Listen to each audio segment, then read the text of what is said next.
Sir பாக்கிறதுக்கு இவ்வளவு அழகா இருக்கிறானே, நல்ல முகையும் லட்சணமா கொழு கொழுன்னு, அப்புறம் தொட கூடாதுன்னு என்னங்க அர்த்தம்? ஒரு கணம் ஒரு போதும் தெரிய கூடாது என் உயிரே என் உயிரே.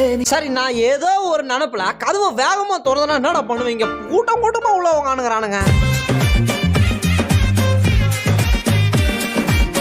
எங்க ஏரியால இருக்கிற 15 பிளாட்டுக்கும் அவன் ஒருத்தன் தான் காவலாம். அவனை தாண்டி ஒரு எறும்பு கூட உள்ள வர முடியாது. லைட்டா தூக்க கலக்கத்தில் இருக்கிறாரு போல.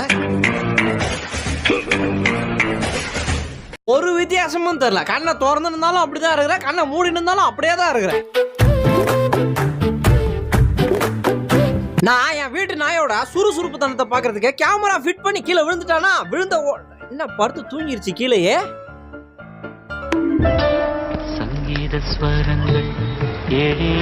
ஏண்டா பார்சல் டப்பாவில என் முன்னாடி எடுத்துட்டு வந்து வைக்கிறேன்னா அவ்வளவு பெரிய ஆழ்துளை கிணறு இருக்குன்னு சொல்ல மாட்டியா?